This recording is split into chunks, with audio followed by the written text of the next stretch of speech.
Leah Evans, intentional, curious, change advocate. I'm going to warn you, this is going to feel a little like you're watching me, someone who's never driven a semi, try to back up a semi. You're going to wonder if I'm going to make it. Will I crash? There may be some cringing, but I'm going to start with where I come from, go into a little planning history, bring that forward to 2020, and tie it all back into sustainability. Let's see how I do. I'm from Cleveland, born and raised in Cleveland Heights, a first ring suburb in the true sense of the term. I grew up in a diverse, walkable community with great recreation, mixed use nodes, and easy access to transportation. I share this because there was a time when people and policies shaped our communities, but I think that now our communities are shaping us. That being said, as a Clevelander, I'm also a Browns fan. And in the late 80s, the Browns had several near misses at greatness. 87, 88, 89. We'd be this close to a win, and then it'd be snatched away from us. And so, as I think about resiliency, that's informed by my experiences with the Browns. Jane Jacobs, a journalist, author, and activist who heavily influenced urban studies, sociology, and economics, stated that the point of cities is the multiplicity of choice. So whether you live in an urban, rural, a township, in a city, in a densified area, in an expansive rolling hills, where we live is in fact impacting all aspects of our lives and our choices.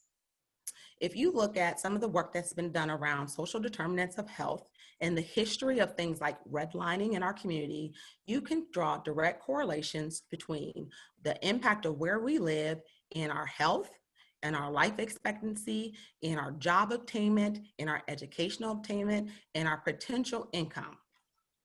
So let's go back to where we were. In the late 1800s, early 1900s, the practice and discipline of urban planning began to take form. And a lot of it was because we were all growing and learning to live together in new ways and new spaces. As our country grew, the opportunities for development brought more and more challenges.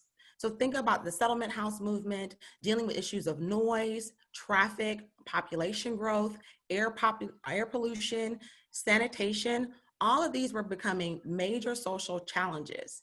And for example, the New York City Tenement Act of 1901 was born from the work of a photographer documenting the lived experiences of the poor and underserved in the city. So we come up with some ideas. The City Beautiful movement was one. It was the idea that through the built environment, we could impact societal outcomes. So by comprehensive planning efforts that would beautify and add grandeur to our cities, it would solve the social ills of that time. Continue that on to the planned developments that we see today, even suburbs, our Transportation Act. And as the discipline and profession of planning took shape over the next 100 years, academically, policymaking, municipal support, and investment shaped all of the places that we lived. But you think about this quote, terror is a form of urban planning. You think about things like white flight, suburban growth and migration, about the transportation acts and different investments that we've made in a community, and how planning has now become a result of of other concerns in our community. So bring that back. One of this slide is a little bit older because we've had more than 91,000 cases in Ohio at this point. But if you look now at where coronavirus cases are heaviest, and you lay that over where we have life expectancy. Back to the slide we showed previously, you start to see some correlations between life and death in planning. So today, what's going on in our society? Major social unrest. Things like we've had more geological, meteorological, hydrological, and climatological events. This is a study from the Institute of Insurance that just informs us on how many major occurrences in the natural disaster space we've had. And of course, the pandemic, which similarly to 1918 flu, are now informing how we live and interact with people in our everyday lives.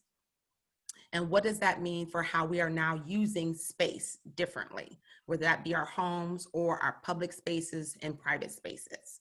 We have major social unrest. And what has that done to inform how we live in spaces, particularly our dense urban communities and the inequalities that we see that have developed in those spaces? So as we look forward, what does that mean for us? I'm a planner by education, by nature, and by that is the heart of community building. So I look at a plan as a great way forward. But what happens when that plan is not informed by many different viewpoints? What happens when that plan only is formed from one set of principles or ideas, as we may have seen in something like the City Beautiful movement? So you ready? I'm bringing it back to the Browns. So for many years, we were waiting for the Browns to bring us home a championship. But what if we were sitting and waiting in the wrong arena? In 2016, the Cavs were the team that brought home a championship for the city of Cleveland. And if I was sitting in the Brown Stadium, still yet waiting for that championship, I would have missed it. So what can we do differently and look to differently to inform our ideas as we go forward? David Thorpe is a writer of fiction and nonfiction, and he wrote his article of 21 features of the future sustainable city. One of those he noted was the idea of the collective wisdom of crowds. So like a Wikipedia, where you can get information sourced from a wide variety of ideas, knowledge, and experiences. The same is true for us in the planning profession. I love a good community meeting. I love to get people together and talk and hear. But now, even as we think about how we do that going forward, we need to be thoughtful of how we can be more inclusive with sourcing those ideas and bringing more voices to the table. I'm back to Jane Jacobs, a favorite of mine.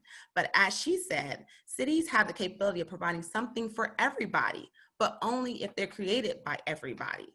And that's the responsibility of each of us to, as planners, as engineers, as civic leaders, engage those others. Bringing it back one more time, I would say, if you're watching the headlines recently, the Browns are currently 4-1. That's the best starting record we've had since 1994. So as I think about planning, we're still the best suited for the win. It just depends on how we plan to go about it.